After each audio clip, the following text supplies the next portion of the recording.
தமிழக அனைவருக்கும் வணக்கம். ஒரு வழியா விஜய் அவர்களும் தமிழக வெற்றி கழகம் அப்படின்ற ஒரு அரசியல் கட்சி ஆரம்பிச்சிட்டாரு. நான் ஏன் விஜய் அவர்களும் அப்படின்னு சொன்னா, இதுக்கு முன்னாடி தமிழ் சினிமாவில் பிரபலமாக இருந்த பல ஹீரோக்கள் அரசியல் கட்சி ஆரம்பிச்சிருக்கிறாங்க. ஸோ அந்த லிஸ்ட்ல இப்போ விஜய் அவர்களும் ஒரு அரசியல் கட்சி ஆரம்பிச்சிருக்கிறாரு.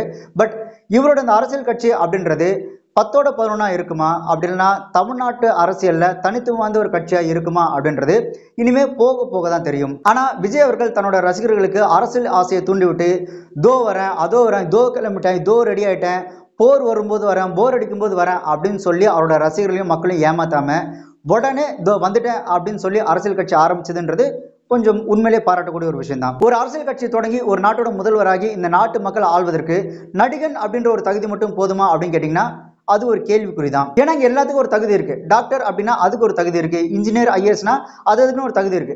அவங்க அந்தந்த தகுதிக்கான படிப்புகள்ல தன்னோட திறமையை தன்னோட தகுதியை நிரூபிச்சதுக்கு அப்புறம் தான் அவங்க அந்தந்த போஸ்டிங்க்கு வராங்க. ஆனா அரசியல் கட்சி ஆரம்பிக்கிறதுக்கும் அரசியல்வாதி ஆகிறதுக்கும் இப்படி எந்த விதமான ஒரு அடிப்படை தகுதியுமே வேணாம். இதுதான் அரசியலோட வரமும் சாபமும். அதுக்கு பெரிய படிப்பெல்லாம் படிச்சிருக்கணும். அந்த கருமத்துக்கு படிப்பே தேவையில்லைக்கா. ஊர்ல நொண்டி நோசக்கா வெந்தது வேகாது, பெட்டி கடையில கடன் சொன்னது, பீடியை கிள்ளி குடிச்சது, அந்த கடையில கருப்பி திருடி கொண்டது, இந்த மொத்த கோபம்.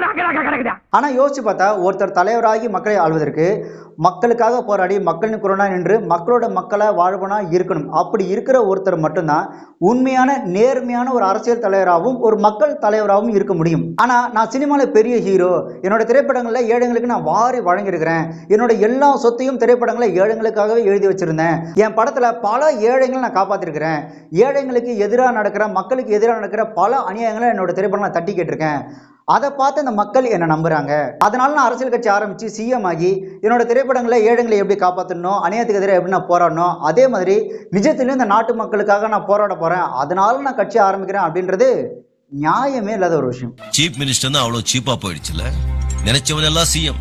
நாடுங்கிறது எவ்வளவு பெரிய வீடு, எத்தனை பேருங்க, எத்தனை ஆளுங்க, எத்தனை பிரச்சனைகள், அது எல்லாத்தையும் தீக்கணும். எவ்வளவு அனுபவம் வேணும், அறிவு வேணும், தியாகம் வேணும், நேர்மை வேணும், எளிமை வேணும். சினிமா வேற, இந்த அரசியல் பொது வாழ்க்கை வேற அப்படின்றத இங்க இருக்கிற பல நடிகர்கள் புரிஞ்சுக்கிறதே இல்லை. ஒரு ஸ்டேட்டை ஆள்றதுக்கு மக்களுக்கு இது தேவை, இது தேவையில்லை, இது ரொம்ப அத்தியாவசியம் அப்படின்னு மக்களுக்காக கொண்டு வந்து சேர்க்கறதுக்கு, ஒரு ஸ்டேட்டுக்கான பாலிசிஸை கொண்டு வந்து ஒரு மாநிலத்தையே வழிநடத்தி முன்னேற்றி கொண்டு போறதுக்கு வெறும் நடிகன் அப்படின்ற தகுதி மட்டும் இங்க போதவே போதாது. மக்களோட அடிப்படை தேவை, எதிர்கால தேவை, வாழ்க்கை முறைன்னு அவங்க இடத்துல இருந்து சிந்திக்கக்கூடிய அந்த அறிவு, அந்த எஜுகேஷன் அப்படின்றது கண்டிப்பா இருக்கணும். அதுக்கு மக்களோட மக்களா இவங்க வந்து பயணிச்சிருக்கணும். ஆனா ஏழை எளிய மக்கள் மட்டும் இல்ல, நடுத்தர மக்களே அண்ணாந்து பார்க்குற உயரத்தில் நீங்க இருந்துகிட்டு நல்ல சொகுசான ஒரு வாழ்க்கை, பெரிய பங்களா, ஏசி காரு, ஏசி ரூம்னு வாழ்ந்துகிட்டு சம்மருக்கு நம்ம ஊர் வெயிலோட அந்த தாக்கத்தை தாங்க முடியாம ஃபாரின்ல போய் ஜாலியா அந்த சம்மரை என்ஜாய் பண்ணிட்டு வந்துட்டு திடீர்னு வந்து நான் அந்த மக்களுக்கு எலெக்ஷன் நின்று சிஎம் ஆகி மக்களை நான் காப்பாற்ற போறேன், மக்களோட தலையெழுத்தையும் நான் தான் மாற்ற போறேன் அப்படின்றது எந்த வகையில நியாயம்னு தெரியல.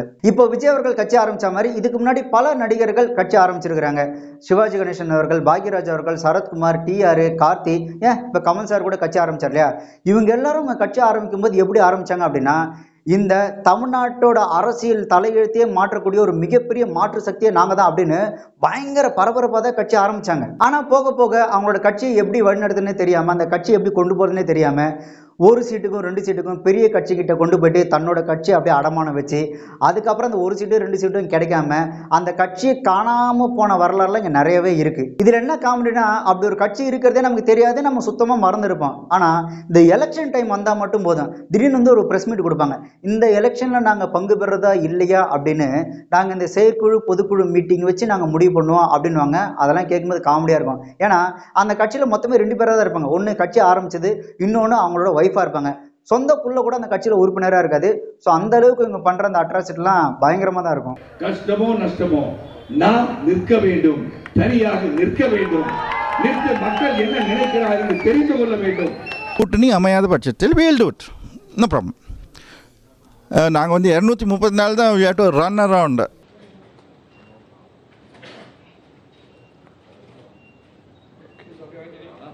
இப்போ இந்த நடிகர்கள் அந்த அரசியல் கட்சி ஆரம்பிச்சாங்கல்ல, இதுக்கெல்லாம் மிகப்பெரிய ஒரு தைரியம், மிகப்பெரிய முன்னோடியாக இருந்தது யாரு அப்படின்னு பார்த்தீங்கன்னா திராவிட கழகம், முக்கியமாக திமுக தான். இந்த திமுகவில் இருந்த அறிஞர் அண்ணா, கலைஞர் அவர்கள், அதுக்கப்புறம் எம்ஜிஆர், எஸ்எஸ்ஆர், இவங்க எல்லாரும் தான் இவங்களுக்கு முன்னோடியாக இருந்தது. முக்கியமாக எம்ஜிஆர் அவர்கள் தான் திரைப்படங்கள் மூலயமா தமிழ் மக்களை பயங்கரமாக பிரெயின் வாஷ் பண்ணாரு. தமிழ் மக்கள் பார்த்தீங்கன்னா அரசியல் வேற சினிமா வேற அப்படின்னு பகுத்து ஆராயக்கூடிய ஒரு அறிவோடு தான் இருந்தாங்க. ஆனால் எம்ஜிஆர் அவர்கள் தான் மக்கள்கிட்ட இந்த சினிமா முகத்தை புகுத்தி மக்களை ஒரு மாதிரி பிரெயின் வாஷ் பண்ணி ஏமாற்றி அப்படியே ஓட்டெல்லாம் பிடிங்கிட்டு வந்துட்டாரு. எஸ், எம்ஜிஆர் அவர்கள் நல்லதாக செஞ்சிருக்காரு தான். ஆனால் அவர் ஒன்றும் ஒரு மிகப்பெரிய ஒரு தியாகி ஒன்றும் கிடையாது. அதாவது சுதந்திர போராட்டத்துக்காக போராடி ஜெயிலில் ஒரு 10 வருஷம் 20 வருஷம் இருந்து வந்த ஒரு அரசியல் தியாகி இல்லையே. ஆக்சுவலாக அந்த மாதிரி சுதந்திர போராட்டத்துக்காக போராடி ஜெயிலில் இருந்து வந்தவங்க தான் அரசியலில் இருந்தாங்க. உதாரணத்துக்கு காமராஜர் அவர்கள், கக்கன் அவர்கள், அவங்களாம். அப்படி இந்த நாட்டு சுதந்திரத்துக்காக போராடின அரசியல் தலைவர்கள் எல்லாரையுமே தோற்கடிச்சது எம்ஜிஆர் அவர்கள் தான். அதுக்கு மிக முக்கிய காரணம் இந்த சினிமா சார்ந்த அந்த மோகம் தான். 1967 திமுக வெற்றி பெறதுக்கு மிக மிக முக்கிய காரணம் எம்ஜிஆர் அவர்கள் மட்டும்தான். மேபி திராவிட கழகத்தோட கொள்கைகள் மக்கள்கிட்ட பிடிச்சி ஒருவேளை திமுக வந்துட்டு கொஞ்சம் லேட்டாக ஜெயிச்சிருந்துருக்கலாம். ஆனால் 1967 ஜெயிச்சதுக்கு மிக மிக முக்கிய காரணம் எம்ஜிஆர் அவர்கள் மட்டும்தான். இதை ஏன் நான் இங்கே அழுத்தி சொல்கிறேன் அப்படின்னா, எம்ஜிஆர் அவர்கள் வரத்துக்கு முன்னாடி தமிழக அரசியலில் இந்த சுதந்திர போராட்டத்தில் கலந்துக்கிட்ட தியாகிகள், இந்த நாட்டை முன்னேற்றணும் அப்படின்னு ஆசைப்பட்ட தியாகிகள் மட்டும்தான் இந்த தமிழக அரசியலே இருந்தாங்க. அதை அப்படியே மொத்தமாக மாற்றி விட்டு சினிமா முகத்தை அரசியலில் கொண்டு வந்து புகுத்துனது எம்ஜிஆர் அவர்கள் தான். ஸோ ஒரு நடிகனும் சிஎம் ஆகலாம் அப்படின்னு இந்த தமிழ் நடிகர்களுக்கு ஒரு மிகப்பெரிய ஆசையை தூண்டிவிட்டு ஒரு மிகப்பெரிய முன்னோடியாக இருந்தவர் எம்ஜிஆர் அவர்கள். ஆக்சுவலாக எம்ஜிஆர் அவர்களை அப்படியே ஃபாலோ பண்ணி தான் ஆந்திராவில் எம்டி ராமாராவும் அங்கே ஆட்சியை பிடிச்சாரு. இந்த சினிமா முக அரசியல் அப்படின்றது அது இங்கன்னு இல்லை, வெளிநாடுகளையும் இருக்கு. 1980 அமெரிக்காவில் நடந்த அதிபர் தேர்தலில் பார்த்தீங்கன்னா ஹாலிவுட் முன்னாள் ஹீரோ ரோனால்ட் ரீகன் வந்து போட்டிட்டு அந்த அமெரிக்காவோட அதிபராகவே அவர் தேர்ந்தெடுக்கப்பட்டார். அதே மாதிரி இந்த அர்னால்ட் ஷ்வார்ஸ்நெகர் அவரும் எலெக்ஷன் கலிஃபோர்னியோட கவர்னரும் ஆனார். ஸோ இவங்க எல்லாரும் இந்த எலெக்ஷனில் ஜெயிச்சதுக்கு மிக முக்கிய காரணம் அந்த சினிமான்ற மோகம் மட்டும்தான். எம்ஜிஆர் அவர்கள் ஒரு யதார்த்தமாவோ இல்லை ஒரு நெருக்கடியின் காரணமாகலாம் அரசியலுக்கு வரல. அவர் அரசியலுக்கு வரணும் அப்படின்னு ஒவ்வொரு விஷயத்தையும் பக்காவாக பிளான் பண்ணி பண்ணார். அவர் சினிமாலையும் சரி நிஜ வாழ்க்கையிலையும் சரி எது தன்னோட எதிர்கால அரசியலுக்கு பயன்படுமோ அது எல்லாத்தையும் ஒவ்வொன்றா பார்த்து தான் செஞ்சுட்டு இருந்தார். தன்னோட திரைப்பட காட்சிகள் ஆகட்டும், தன்னோட திரைப்படத்தில் வந்த பாடல்கள் ஆகட்டும், அந்த பாடல்கள் எல்லாத்தையும் பார்த்தீங்கன்னா தன்னோட கட்சி கொள்கையை எப்படி மக்கள்கிட்ட கொண்டு போய் சேர்க்கலாம் அப்படின்னு அவ்வளோ கச்சிதமாக செஞ்சவர் தான் எம்ஜிஆர் அவர்கள். எம்ஜிஆர் அவர்கள் அந்த கட்சி ஆரம்பிச்சதுக்கு அப்புறம் அவர் வந்து கட்சி மீட்டிங் போகணுன்ற அவசியம் கூட இல்லை. அவரோட ஒவ்வொரு திரைப்படமும் ஒரு கட்சி மீட்டிங் மாதிரி தான் இருக்கும். அதாவது ஒரு 10 கட்சி மீட்டிங்கும் அவரோட ஒவ்வொரு திரைப்படமும் ஈக்குவலாக இருக்கிற மாதிரி அவர் பார்த்துக்கிட்டாரு. அவ்வளோ கவனமாக செயல்பட்டார் தன்னோட திரைப்படங்களும் திரைப்பட பாடல்களையும்.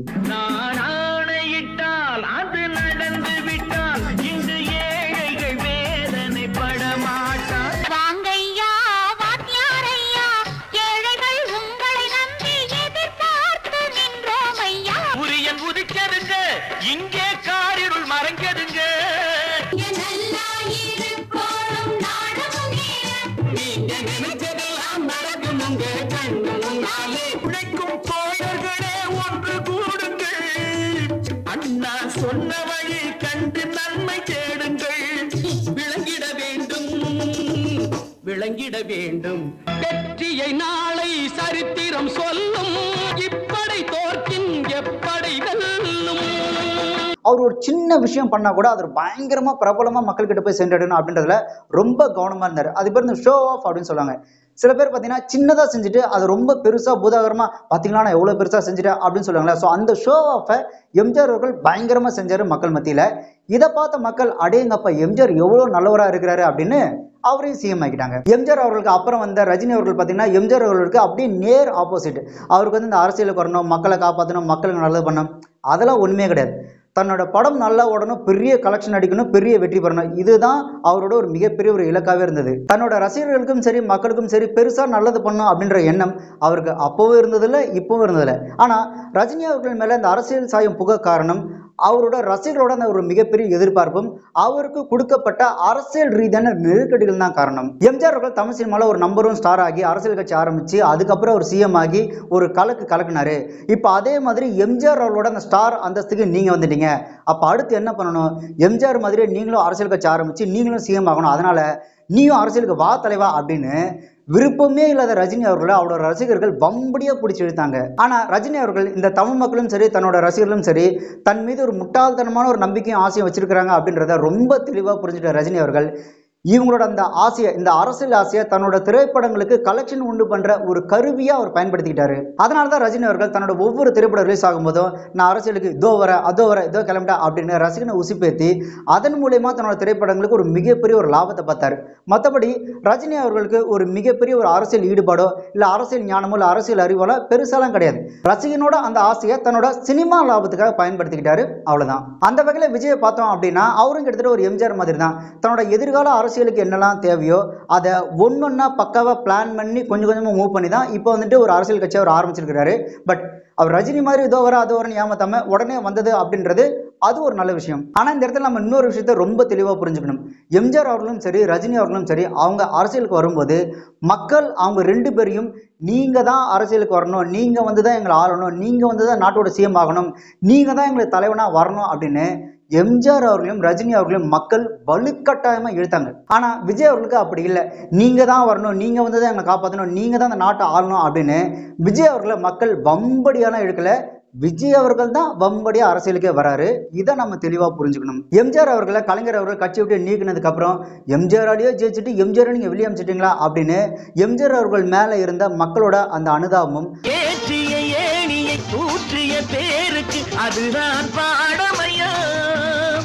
எம்ஜிஆர் அவர்கள் அதுக்கு முன்னாடி மக்களுக்கு பண்ண நல்லதுகளும் சேர்ந்து நீ வா வாத்தியாரே உங்களை நான் ஜெயிக்க வைக்கிறேன் அப்படின்னு மக்கள் வந்துட்டு எம்ஜிஆர் அவர்களை ஜெயிக்க வச்சிருந்தாங்க.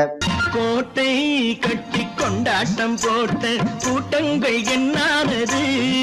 அதே மாதிரி ரஜினி அவர்களோட அந்த வளர்ச்சியை கண்டு ஜெயலலிதா அவர்கள் கொடுத்த அந்த அரசியல் நெருக்கடி ரஜினி அவர்களை பாடாப்படுறதை பார்த்து ரஜினி அவர்களோட ரசிகர்கள் தலைவா நீ இவ்வளவு கஷ்டப்படுறிய, நீ ஊனு கண்ணை மட்டும் காட்டு தலைவா, நான் உங்களை சிஎம் ஆக்குறேன் அப்படின்னு ரஜினி அவர்களோட அந்த அரசியல் வருகையை அவரோட ரசிகர்கள் மிகப்பெரிய ஒரு எதிர்பார்ப்போட காத்துட்டு இருந்தாங்க ரஜினி அவரோட அரசியல் வருகைக்காக.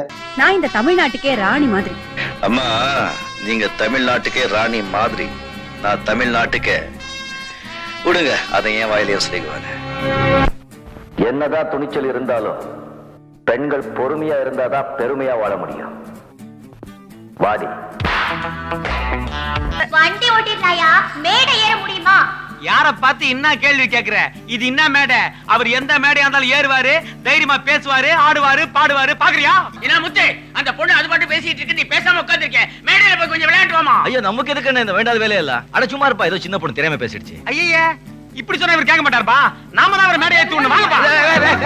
ஆனா ரஜினி அவர்கள் முழுசா அரசியல ஈடுபடல அப்படின்னாலும் தான் நினைச்சா இந்த தமிழ்நாட்டு அரசியல்ல ஒரு மிகப்பெரிய மாற்றத்தை என்னால் ஏற்படுத்தி காட்ட முடியும் அப்படின்னு ரஜினி அவர்கள் நிரூபித்த வருஷம் தான் 1996 எலெக்ஷன். ஜெயலலிதாவை எழுத்து பெரிய பெரிய அரசியல் தலைவர்களை எழுத்து பேச தாங்கிட்டு இருந்த காலகட்டத்தில் ஜெயலலிதா மீண்டும் ஆட்சிக்கு வந்தால் தமிழ்நாட்டை யாராலையும் காப்பாற்ற முடியாதுன்னு ஒரு மிகப்பெரிய ஒரு ஸ்டேட்மெண்ட்டையும் கொடுத்துட்டு என்னோட ஆதரவு திமுகவுக்கும் தமிழ் மாநில காங்கிரஸ் கட்சிக்கும் தான் அப்படின்னு தன்னோட ஆதரவை திமுகவுக்கு கொடுத்திருந்தாரு ரஜினி அவர்கள். ஜெயலலிதாக்கு எதிராக நின்று 1996 எலெக்ஷனில் டிஎம்கே ஜெயிக்க வச்சு தான் அரசியல் ஒரு மிகப்பெரிய ஒரு ஆளுமை மிகுந்த சக்தி அப்படின்ற நிரூபிச்சிருந்தாரு ரஜினி அவர்கள்.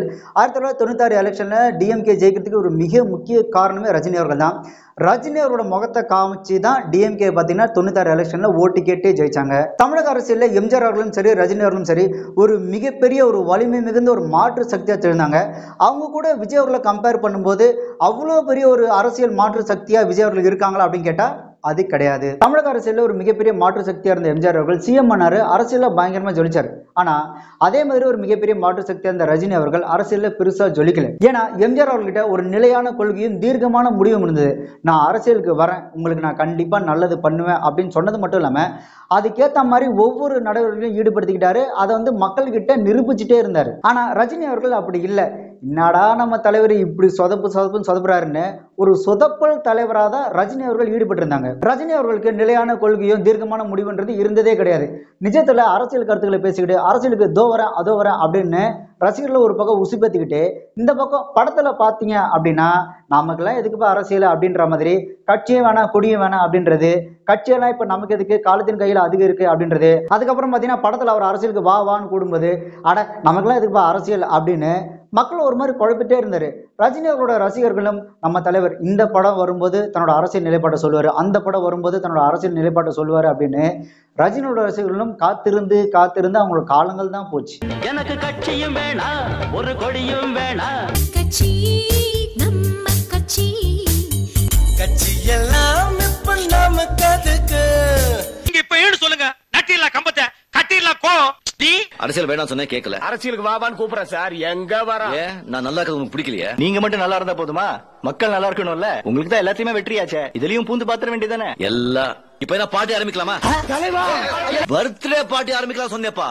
ஐயோ. முக்கியமா அவர் எந்த எலெக்ஷன்ல எந்த கட்சிக்கு ஆதரவு தெரிவிப்பாருன்றது அவரோட ரசிகர்களுக்கே புரியாத ஒரு புதிராகவே இருக்கும். அந்த அளவுக்கு அவர் வந்துட்டு ஒவ்வொரு எலெக்ஷனப்போ அப்படியே மாற்றி இந்த கட்சி அந்த கட்சின்னு மாற்றி ஆதரவு சொல்லிட்டே இருந்தார். இதெல்லாம் தாண்டி அவரோட ரசிகர்களுக்கும் சரி தமிழக மக்களுக்கும் சரி அவர் பெருசாக எந்த நன்மையும் செஞ்சதே கிடையாது. அதே மாதிரி தமிழக மக்கள் ஒரு விஷயத்துக்காக போராடுறாங்க, அவங்களோட அடிப்படை உரிமைக்காக போராடுறாங்க அப்படின்னா மக்களின் குரலாய் நின்று அவர் என்னைக்கும் மக்களுக்கு ஆதரவு சொன்னதே கிடையாது. ஸோ அப்படி மக்களுக்கு ஆதரவாக நிற்காது, மக்களுக்காக எதுவும் செய்யாது, அதே மாதிரி நிலையான ஒரு கொள்கையும் ஒரு தீர்க்கமான முடிவும் இல்லாது, ஒவ்வொரு எலெக்ஷனும் மாற்றி ஆதரவு தெரிவிச்சது. ஸோ இதெல்லாம் தான் தமிழக அரசியல்ல ரஜினி அவர்கள் பெருசா ஜொலிக்காம போனதுக்கு மிக முக்கிய காரணம். ஆனா ஒரு விஷயம், ரஜினி அவர்களோட 46-47 வயசுலயே தமிழக அரசியலையே புரட்டி போடக்கூடிய ஒரு வலிமை மிகுந்த ஒரு மிகப்பெரிய ஒரு ஆளுமை சக்தியா திகழ்ந்தாரு அப்படின்றது ஒரு மறுக்க முடியாத ஒரு உண்மை. அந்த வகையில இதை விஜய் அவர்களுக்கு ஒப்பிட்டு பார்க்கும்போது விஜய் அவர்களுக்கு இப்போ 49 வயசாகுது. ரஜினி அவர்கள் 46 வயசுல ஒரு அரசியல் மாற்று சக்தியா திகழ்ந்தார் இல்லையா? ஸோ அந்த அளவுக்கு இப்போ விஜய் அவர்களை பார்க்கும்போது விஜய் அவர்கள் ஒரு மாற்று சக்தியா இருக்கிறாரா அப்படின்னு கேட்டிங்கன்னா அது இல்லை, அதுதான் உண்மை. இப்போ இருக்கிற நிலைமையில மக்கள் வந்துட்டு ஒரு மாற்று அரசியல் சக்தி வேணும் அப்படின்னு ஆசைப்படுறாங்க. அதாவது ஒரு மாற்று அரசியல் வந்தால் நல்லா இருக்கும்னு ஆசைப்படுறாங்களே தவிர அது விஜய் வந்தால் தான் நல்லா இருக்கும், அந்த மாற்று அரசியல் சக்தியை விஜய் தான் இருக்கணும் அப்படின்னு மக்கள் இங்கே பெருசாக ஆசைப்படலை. இங்கே விஜய் அவர்களை மக்கள் யாரும் நீங்கள் தான் எங்களை ஆளணும் அப்படின்னு விஜய் அவர்களை வம்படியே யாரும் எடுக்கலை. ஆனால் விஜய் அவர்கள் தான் தன்னோட செயல்பாடுகள் மூலமா மக்கள் அனைவரையும் தாம் பக்கம் இழுக்கிற வேலையை செய்யணும். ஆனால் விஜய் வந்துட்டு ஒரு விஷயத்துல கண்டிப்பாக பாராட்டலாம். கலெக்ஷன்லையும் சரி பொசிஷன்லையும் சரி அவரோட வருமானத்திலும் சரி இப்போதைக்கு நம்பர் 1 பொசிஷன்ல இருக்கிற விஜய் அந்த இடத்த அப்படியே விட்டுட்டு அரசியலுக்கு வரேன் அப்படின்றது அப்படி வர்றதுக்கு ஒரு மிகப்பெரிய கட்சி வேணும். ஏன்னா இந்த விஷயத்த எம்ஜிஆர் அவர்களும் செய்யல, ரஜினி அவர்களும் செய்யல. எம்ஜிஆர் அவர்கள் கட்சி ஆரம்பிக்கும் போது கூட ஆரம்பிச்சதுக்கு அப்புறம் கூட அவர் ஒரு பக்கம் திரைப்படங்கள் நடிச்சுக்கிட்டே தான் கட்சியை வந்து வழிநடத்தினே தவிர அவர் அந்த சினிமாவே விட்டு அப்படியே அரசியலுக்கு வர அப்படின்னு சொல்லி சினிமாவை விட்டு வரல. அதே மாதிரி நீங்க ரஜினி அவர்கள் எடுத்துக்கிட்டீங்க அப்படின்னா நாம அரசியல் கட்சி ஆரம்பிச்சு அரசியல்ல முழுமையா ஈடுபட்டோம் அப்படின்னா நமக்கு இப்ப வரக்கூடிய இந்த ஒரு மிகப்பெரிய ஒரு வருமானம் போயிடும், அந்த நம்பர் 1 அப்படின்ற அந்த பொசிஷன் போயிடும், நமக்கு வரக்கூடிய அந்த கலெக்ஷன் போயிடும் அப்படின்னு அவர் கட்சியை ஆரம்பிக்காமலே போயிட்டாரு. ஏன் இதுக்கு முன்னாடி கட்சி ஆரம்பிச்சா அத்தனை சினிமா பிரபலங்களும் பாத்தீங்கன்னா ஃபீல்ட் அவுட் ஆகி இதுக்கு மேலே நம்ம இந்த தமிழ் சினிமாவில் போனியாக மாட்டோம் அப்படின்னு ஒரு சூழ்நிலை வந்ததுக்கு அப்புறம் தான் அவங்க வந்துட்டு இந்த அரசியல் கட்சியை ஆரம்பித்தாங்க. ஸோ அந்த வகையில் விஜய் அவர்களை பார்க்கும்போது ஒரு நம்பர் 1 பொசிஷனில் இருக்கும்போதே இல்லை நான் வந்துட்டு இந்த சினிமா விட்டு அரசியலுக்கு போகிறேன் அப்படின்னு வர அவரோட அந்த கட்ஸை நம்ம கண்டிப்பாக பாராட்டலாம். இப்போ விஜய் அரசியலுக்கு வர்றாரு இல்லையா? விஜய் அவர்கள் மீது முதலில் இந்த அரசியல் சாமி எப்போ பூசப்பட்டது அப்படின்னு பார்த்தீங்கன்னா தமிழன் திரைப்படத்தின் மூலியமா தான். தமிழன் திரைப்படத்தோட அந்த போட்டோஸ்லாம் ரிலீஸ் ஆகும்போது பார்த்தீங்க அப்படின்னா கதர் வேட்டி வெள்ளை வேஷ்டி வெள்ளை சட்டையில் அவர் வந்துட்டு பந்தாவா சேரில் உட்காந்துட்டு கிட்டத்தட்ட அந்த படம் ரிலீஸ் ஆகிறதுக்கு முன்னாடி ஒரு சிஎம் லுக்கில் இருந்தார். அதை பார்த்த பல பேர் வந்துட்டு என்ன தம்பிக்கு அரசியல் ஆசை வந்துருச்சு போல அப்படின்னு விஜய் அவர்கள் மேலே முதல்ல அந்த அரசியல் சாயம் பூசப்பட்டதே அந்த தமிழன் திரைப்படத்தோட அந்த போட்டோ ஷூட் பார்த்ததுக்கு அப்புறம் தான். அதுக்கப்புறம் விஜய் அவர்கள் எதிர்கால அரசியல் ஆசையை மையப்படுத்தி சின்ன உதவிகள் பெரிய உதவிகள்லாம் அங்கங்கே அப்பப்போ பண்ணிட்டு இருந்தார். அதுக்கப்புறம் தன்னோட அந்த ரசிகர் மன்றத்தை அப்படியே மக்கள் இயக்கமாக மாற்றி மக்களுக்கு தன்னால் முடிஞ்ச அந்த உதவிகளை எதிர்கால அரசியலை மையப்படுத்தி அவர் கொஞ்சமா செஞ்சுட்டு தான் இருந்தார். அதுக்கப்புறம் அவர் மீது ஒரு மிகப்பெரிய ஒரு அரசியல் தாக்கம் அந்த அரசியல் அட்டாக் எப்போ நடந்தது அப்படின்னு பார்த்தீங்கன்னா 2010 சுறா படம் ரிலீஸ் அப்பதான். சுறா படத்தை சன் பிக்சர்ஸ் தயாரிச்சாங்க அப்படின்றது இங்க எல்லாருக்குமே தெரியும். அந்த சுறா படம் பார்த்தீங்கன்னா விஜய் ரசிகர்கிட்ட ஒரு மிகப்பெரிய ஒரு எதிர்பார்ப்புல இருந்தது. ஏன்னா அந்த படம் விஜய் அவர்களுக்கு 50வது படம். அந்த சுறா அந்த டைட்டில் இருக்குல்ல அது கீழே பார்த்தீங்கன்னா தி லீடர் அப்படின்னு ஒரு டேக்லைன் ஒன்று கொடுத்துருந்தாங்க. அந்த 2010 காலகட்டத்தில் பார்த்தீங்கன்னா டிஎம்கே தான் ஆட்சியில் இருந்தாங்க. மொத்த சினிமா இண்டஸ்ட்ரியுமே டிஎம்கே அவரோட கண்ட்ரோல் தான் இருந்தது. அந்த சுறா கீழே தி லீடர் அப்படின்னு ஒரு டேக்லைன் போட்டிருந்தாங்க இல்லையா? அப்போ டிஎம்கே காரங்களா இங்க பாருங்க தம்பி, லீடர்னா அவர் ஒருத்தர் தான், அவர் கலைஞர் மட்டும்தான், அதனால இந்த தி லீடர் அப்படின்றத தூக்கிடுங்க அப்படின்னு சொல்லி அவங்க ஒரு பிரச்சனை கிளப்பினாங்க. அதுக்கப்புறம் விஜய் வந்துட்டு இல்ல அதெல்லாம் தூக்க முடியாது அப்படின்னு சொல்ல அது அவங்களுக்குள்ள ஒரு மிகப்பெரிய பிரச்சனை ஆகி அதுக்கப்புறம் தி லீடர் அப்படின்ற அந்த டேக்லைனை தூக்குனதுக்கு அப்புறம் தான் சுறா திரைப்படமே ரிலீஸ் ஆச்சு. ஸோ இது அந்த 2010 காலகட்டத்தில் விஜய் அவர்கள் மீது நடந்த ஒரு சின்ன ஒரு அரசியல் அட்டாக். அதுக்கப்புறம் என்னடா நீங்க எனக்கு எதிராக செயல்படுறீங்க அப்படின்னு சொல்லி விஜய் அவர்கள் வந்து கொஞ்சம் கடுப்பில் தான் இருந்தார். அதுக்கப்புறம் அவங்க என்ன பண்ணாங்க அப்படின்னு பார்த்தீங்கன்னா காவலன் திரைப்படத்தை ரிலீஸ் பண்ணவே விடாம காவலன் திரைப்படத்துக்கு தேட்டரே கிடைக்க விடாம டிஎம்கே காரங்க பண்ணாங்க. காவலன் திரைப்படம் அப்போ ரிலீஸ் ஆகுமா ஆகாதா அப்படின்ற ஒரு மிகப்பெரிய ஒரு சந்தேகத்திலே இருந்தது. அதுக்கப்புறம் விஜய் அவர்கள் ஜெயலலிதா அவர்களுக்கு ஆதரவாக போய் ஜெயலலிதா அவர்கள்ட்ட சரணடைஞ்சதுக்கு அப்புறம் ஜெயலலிதா அவர்கள் தலையிட்டு தான் அந்த காவலன் திரைப்படத்தை ரிலீஸ் பண்ணாங்க. அரசியலில் நுழைவது குறித்து பரிசீலிக்க போகிறேன் என்று கூறிய மற்றொரு பிரபல நடிகர் கருணாநிதியின் குடும்ப திரைப்படங்களுக்கு நடித்து கொடுக்குமாறு கட்டாயப்படுத்தப்பட்டார். அவர் நடித்த ஒவ்வொரு படமும் தோல்வி என்பதை கருணாநிதி குடும்பம் உறுதி செய்தது. ஹீரோக்களை ஜீரோ ஆக்குவதும் தன் குடும்பத்தில் உள்ள ஜீரோக்களை ஹீரோ ஆக்குவதும் தான் கருணாநிதி குடும்பத்தினரின் வேலையாக இருக்கிறது. என்னடா எனக்கு இவ்வளவு குறைச்சல் கொடுக்குறீங்க அப்படின்னு விஜய் அவர்கள் என்ன பண்ணிட்டாங்க அப்படின்னா 2011 எலெக்ஷன்ல டிஎம்கேக்கு எதிராகவும் ஜெயலலிதா அவர்களுக்கு ஆதரவாகவும் ஏடிஎம்கேக்கு சப்போர்ட் பண்ணியிருந்தாரு அந்த 2011 எலெக்ஷன்ல. அந்த 2011 எலெக்ஷன்ல பாத்தீங்க அப்படின்னா ஜெயலலிதா அவர்கள் ஒரு மிகப்பெரிய ஒரு வெற்றி அடைஞ்சாங்க. அதுக்கு வந்துட்டு பல காரணங்கள் இருக்கு. ஆனா விஜய் அவர்களோட அப்பா எஸ்எஸ்சி அவர் என்ன பண்ணிட்டாரு அப்படின்னா ஜெயலலிதா அவர்களோட இந்த ஒரு மிகப்பெரிய வெற்றிக்கே நாங்க தான் காரணம், விஜய் அவர்களோட அந்த மக்கள் இயக்கம் மட்டும் சப்போர்ட் பண்ணல அப்படின்னா ஜெயலலிதா அவர்கள் இவ்வளவு பெரிய வெற்றியில அடைஞ்சிருக்க மாட்டாரு அப்படின்னு போற இடத்தெல்லாம் வாய் விட்டுட்டே இருந்தாரு. அவர் முக்கியமா என்ன சொன்னாரு அப்படின்னா ராமருக்கு எப்படி ஒரு அணில் உதவுச்சோ அந்த மாதிரி ஜெயலலிதா அவர்களோட வெற்றிக்கு அணிலா இருந்து விஜய் அவர்களும் விஜயோட மக்கள் இயக்கமும் உதவுச்சு அப்படின்னு பயங்கரமா லூஸ் டாக் விட்டாரு. இது ஜெயலலிதா அவர்களோட காது வரைக்கும் போய் ஓ நீ இப்படி பேச ஆரம்பிச்சிட்டீங்களா, இப்ப நான் யாருன்னு காட்டுறேன், நான் உனக்கு ஒரு செக் வைக்கிறேன் பாரு அப்படின்னு சொல்லி அவங்க அப்படியே பொறுமையா வெயிட் பண்ணிட்டே இருந்தாங்க. கரெக்டா ஜெயலலிதா அவர்கள் மாட்டினதான் தலைவா திரைப்படம். தலைவான் டைட்டில் வச்சதுலேயே ஜெயலலிதா அவர்கள் ஏற்கனவே கான்ல இருந்தாங்க. அதுல அந்த தலைவா அந்த டைட்டில் கீழே பார்த்தீங்கன்னா டைம் டு லீட், தலைமை ஏற்கும் நேரம் அப்படின்னு வேற டேக்லைன் போட்டிருந்தாங்களா. தலைமை ஏற்கும் நேரம் வந்தாச்சா இப்ப பாரு அப்படின்னு சொல்லி எப்பா தலைவா திரைப்படத்தை ரிலீஸ் பண்ணா தமிழ்நாட்டு தேட்டரில் பாம் வச்சிருந்தா ஒரு மொட்டை கடைசி வந்திருக்கு, அதனால தலைவா திரைப்படத்தை தமிழ்நாட்டில் ரிலீஸ் பண்ண முடியாதுப்பா அப்படின்னு சொல்லி ஜெயலலிதா அவர்கள் பக்காவா பிளான் போட்டு தலைவா திரைப்படத்தை ரிலீஸ் பண்ணவே விடல. எனக்கு மக்களோட உயிர் பாதுகாப்பு தான் முக்கியம், அதனால தலைவா திரைப்படத்தை தமிழ்நாட்டில் ரிலீஸ் பண்ண முடியாது அப்படின்னு அவங்க சொல்லிட்டாங்க. அதுக்கப்புறம் விஜய் அவர்கள் அந்த தலைவா திரைப்படத்துக்கு கீழே இருக்கிற அந்த டைம் டு லீட், அதாவது தலைமை ஏற்கும் நேரம் அப்படின்ற அந்த டேக்லைன் தூக்குனதுக்கு அதுக்கப்புறம் விஜய் அவர்கள் இப்படி கை கட்டிக்கிட்டு அம்மா ரொம்ப நல்லவங்க அப்படின்னு பவ்யமா பேசினதுக்கு அப்புறம் தான் தலைவா திரைப்படத்தை தமிழ்நாட்டில் ரிலீஸ் பண்ண விட்டுருந்தாங்க ஜெயலலிதா அவர்கள். அதே மாதிரி இந்த சினிமா 100 ஃபங்க்ஷன்லையும் பார்த்தீங்க அப்படின்னா உங்க அப்பாவை நீ ரொம்ப பேசினீங்க தம்பி அப்படின்னு சினிமா 100 ஃபங்க்ஷன்ல முக்கியமான நடிகர்கள் முதன்மையான நடிகர்கள்லாம் முன் வரிசையில இடம் கொடுத்திருந்தாங்க. ஆனா விஜய்க்கு மட்டும் தம்பி உங்களுக்கு இங்கே இடம்ல பின்னாடி போய் உட்காருங்க அப்படின்னு சொல்லி பின்னாடி தூக்கி உட்கார வச்சிருந்தாங்க. கிட்டத்தட்ட வெளிப்படையாவே விஜய் அவர்களை அவமானப்படுத்தும் செயலாதான் அந்த சினிமா 100 நிகழ்ச்சியில விஜய் அவர்களை ட்ரீட் பண்ணியிருந்தாங்க ஜெயலலிதா அவர்கள். அதுக்கப்புறம் உங்களுக்கே தெரியும் இந்த சர்க்கார் படத்தில் நடந்த பிரச்சனைகள், மெர்சல் திரைப்படத்தின் மூலியமா வந்த பிரச்சனைகள், இதெல்லாம் நம்ம எல்லாருக்கும் தெரிஞ்ச விஷயம் தான். ஸோ இதுக்கு நடுநடுவில் விஜய் அவர்கள் ஒவ்வொரு ஆடியோ லான்ச்லையும் நான் முதல்வரானா, நான் அரசியலுக்கு வந்த ஒரு அரசியல்வாதி இப்படிலாம் இருக்கணும் அப்படின்னு சொல்லி குட்டி கதைகள்லாம் சொல்லி அவரோட ஆடியோ லான்ச்சை ஒரு அரசியல் குட்டி மாநாடா தான் விஜய் அவர்கள் நடத்திட்டு வந்தாரு. ஸோ இப்படி அவருக்கு ஏற்கனவே இருந்த அந்த அரசியல் ஆசைகளோடு சேர்ந்து அவருக்கு கொடுக்கப்பட்ட அரசியல் நெருக்கடிகள், அவருக்கு ஏற்படுத்தப்பட்ட அரசியல் அவமானங்கள், இது எல்லாம் சேர்ந்து இப்போ அவர் ஒரு அரசியல் கட்சியை ஆரம்பிச்சிருக்கிறாரு. இந்த அரசியல் கட்சி ஆரம்பிக்கிறது அப்படின்றது கிட்டத்தட்ட ஒரு லவ் ப்ரொபோசல் மாதிரி தான். ஒருத்தர் போய் இந்த லவ் ப்ரொபோஸ் பண்ண உடனே ஆப்போசிட்ல இருக்கிறவங்க ஏத்துக்கணுன்ற எந்த விதமான ஒரு அவசியமும் கிடையாது. அதே மாதிரி தான் விஜய் இப்போ ப்ரொபோஸ் தான் பண்ணிருக்காரு. அதாவது அரசியல் கட்சி இப்பதான் ஆரம்பிச்சிருக்கிறாரு.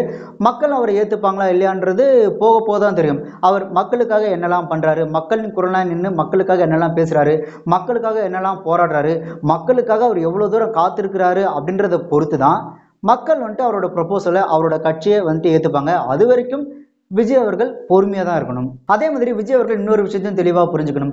அவரோட சினிமா பார்க்க வர அந்த ரசிகர் மக்கள் கூட்டம் அப்படின்றது வேற, எலெக்ஷனுக்கு வாக்கு செலுத்த வர அந்த கூட்டம் அப்படின்றது கம்ப்ளீட்டாக வேற. நம்ம படத்தையும் நம்மளையும் பார்க்க வர அந்த பெரும் மக்கள் கூட்டம், அந்த பெரிய பெரிய கலெக்ஷன் ஏற்படுத்தி கொடுக்குறாங்க இல்லையா, அந்த பெரும் மக்கள் கூட்டம் அத்தனை பேரும் நமக்கு ஓட்டு போட்டு நம்மளை ஜெயிக்க வச்சு சிஎம் ஆக்கிடுவாங்க அப்படின்ற எந்த ஒரு தப்பு கணக்கும் விஜய் அவர்கள் போட்டுடவே கூடாது.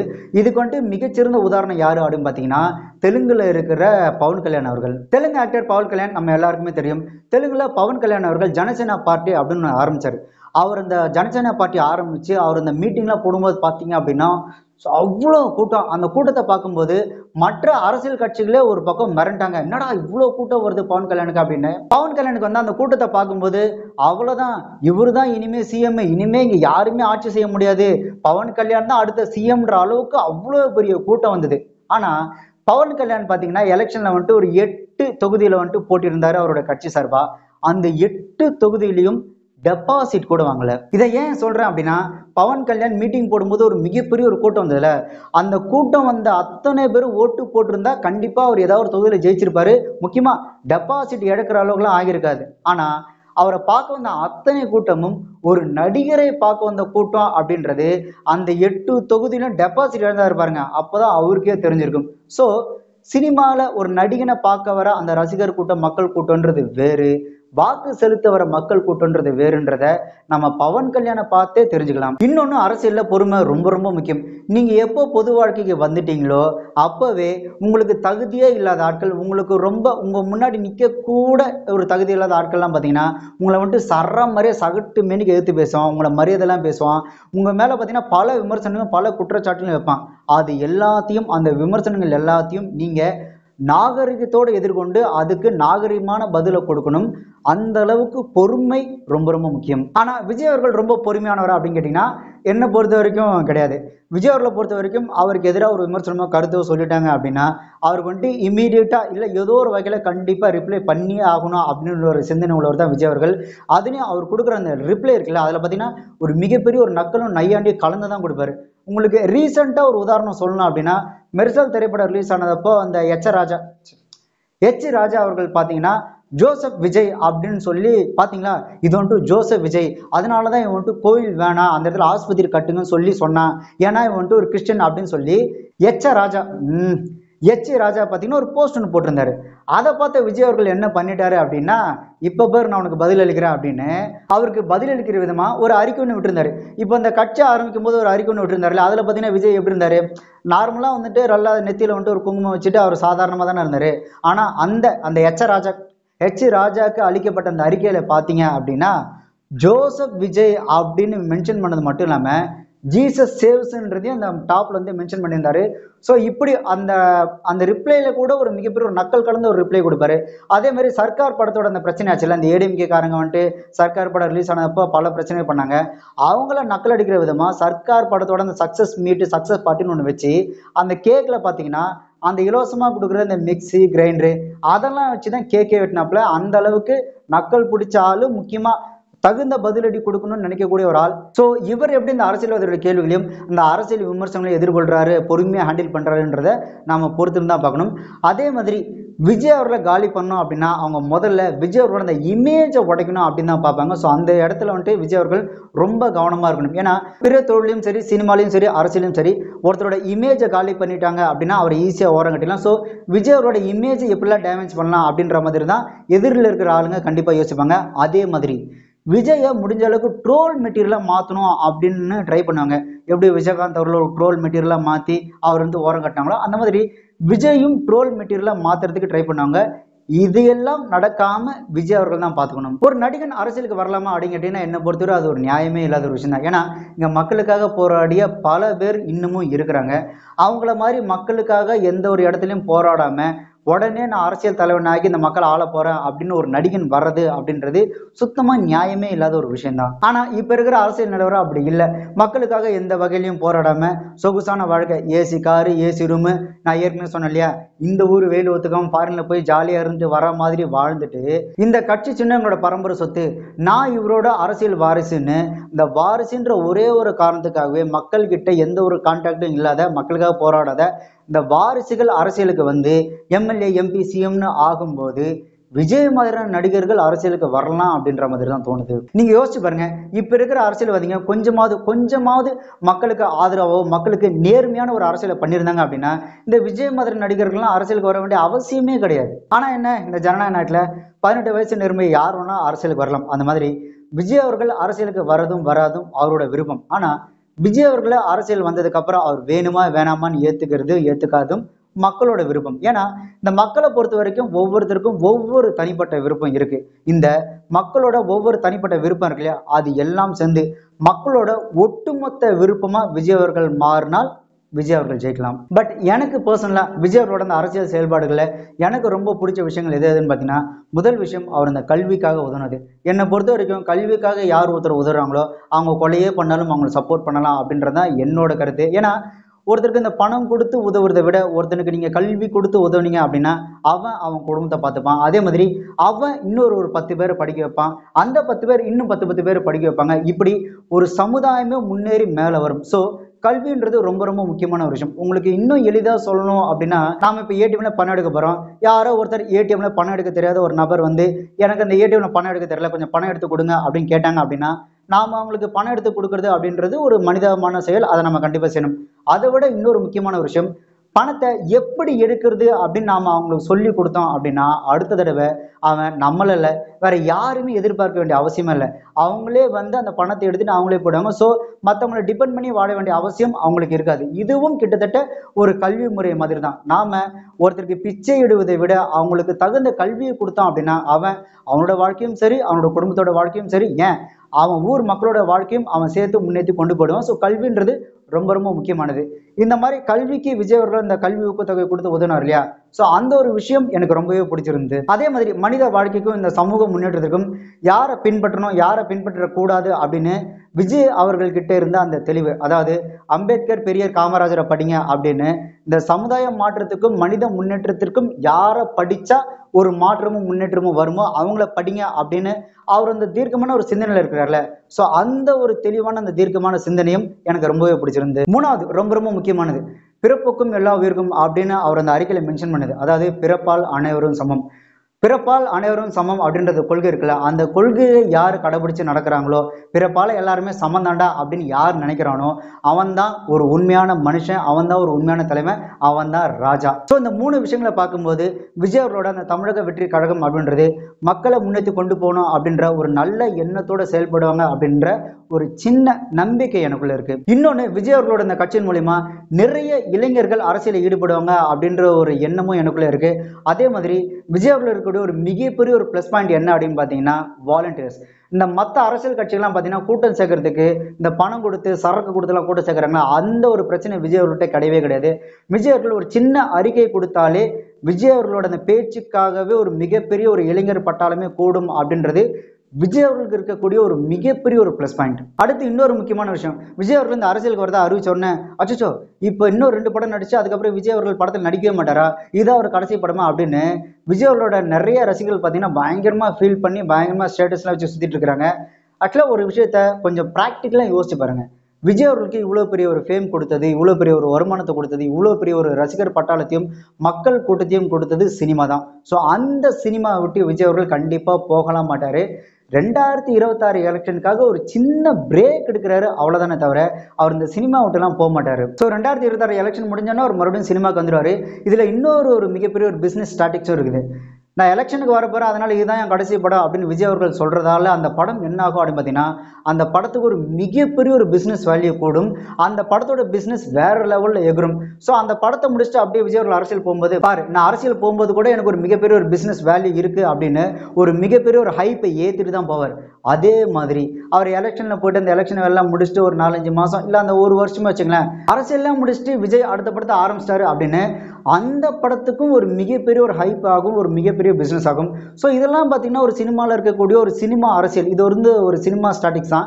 இன்னொன்று, விஜய் அவர்கள் அரசியல் போகிறதுக்கு முன்னாடி அவர் ஒரு கடைசி படம் நடிப்பார்ல, கண்டிப்பாக அந்த திரைப்படம் அரசியல் சார்ந்த ஒரு திரைப்படமாவோ இல்லை அரசியல் வசனங்கள் அதிகமாக இருக்கக்கூடிய ஒரு திரைப்படமாவதோ இருக்கும். ஏன்னா அவர் அரசியலுக்கு போகிறதுக்கு முன்னாடி, அதாவது 2026 எலெக்ஷனுக்கு முன்னாடி இப்படி ஒரு படம் நடிச்சாருன்னு வைங்களேன், அந்த படத்தை பார்க்குற மற்ற அரசியல் கட்சிகள், சின்ன கட்சிகள், பெரிய கட்சிகள்னு எல்லா கட்சிகளும் அந்த படத்துக்கு எதிராக செயல்படும், அந்த படத்தை முடக்கணும்னு நினைக்கும், அந்த படத்துக்கு எதிராக போராட்டம் ஆர்ப்பாட்டம்லாம் பண்ணுவாங்க, அந்த படத்துக்கு எதிராக பயங்கரமான கருத்துக்கள்லாம் பேசுவாங்க, அந்த கருத்து இந்தியாவில் பரபரப்பாக பேசப்படும். இப்படி அவருக்கு கொண்டு ஒரு பரபரப்பும் கிடைக்கும், அந்த பரபரப்பின் மூலிமா இவருக்கு ஒரு அனுதாபமும் ஒரு மிகப்பெரிய ஒரு பப்ளிசிட்டியும் கிடைக்கும். ஸோ அந்த பப்ளிசிட்டியோடு சேர்த்து 2026 எலெக்ஷனில் அவர் அட்டன் பண்ணும்போது அவருக்கு கொஞ்சம் அந்த வாக்குகள் சதவீதம் அப்படின்றது ஒரு 0.2, 0.5 ஏறுறதுக்கு ஒரு வாய்ப்பு இருக்குது. ஸோ கண்டிப்பாக அவர் இந்த 2026 எலெக்ஷனுக்கு போகிறதுக்கு முன்னாடி நடிக்கக்கூடிய அந்த திரைப்படம் அப்படின்றது நிச்சயமாக ஒரு அரசியல் சார்ந்த ஒரு திரைப்படமாக தான் இருக்கும். அப்படி இல்லைன்னா அரசியல்வாதிகளை வெறுப்பேற்றக்கூடிய அரசியல் வசனங்கள் இருக்கக்கூடிய ஒரு திரைப்படமாக தான் இருக்கும். அப்புறம் 2026 எலெக்ஷன் அட்டன் பண்ணிட்டு மறுபடியும் சினிமாவுக்கு வரும்போது அவர் என்ன பண்ணுவார், அந்த 2026 எலெக்ஷனில் என்னெல்லாம் நம்ம மிஸ்டேக் பண்ணோம், என்னெல்லாம் நம்ம கருத்து சொல்ல வந்து மிஸ் ஆச்சு, அது எல்லாத்தையும் சேர்த்து அவரோட அடுத்தடுத்த திரைப்படங்களில் அந்த வசனங்களாகவோ இல்லை அரசியல் பாடலாகவோ வச்சு கிட்டத்தட்ட எம்ஜிஆர் எந்த ஃபார்மெட்டை ஃபாலோ பண்ணாரோ அதே ஃபார்மெட்டை பண்ணி அவரோட திரைப்படங்கள் தொடர்ந்து நடித்து அரசியலும் பண்ணிட்டு இருப்பாரு. ஸோ இதுதான் விஜய் அவரோட பிளானாக கண்டிப்பாக இருக்கும். ஆனால் ஒன்றே ஒன்று தாங்க, திரையில நல்லது பண்ண என் தலைவன் கண்டிப்பாக நிஜத்திலையும் நல்லது தான் பண்ணுவான் அப்படின்னு விஜய் அவர்களோட ரசிகர்கள் பயங்கரமாக நம்புகிறாங்க. விஜய் அவர்கள் அந்த நம்பிக்கையும் அன்பையும் காப்பாத்தினாலே போதும், விஜய் அவர்கள் நினைச்சது கண்டிப்பா நடக்கும்.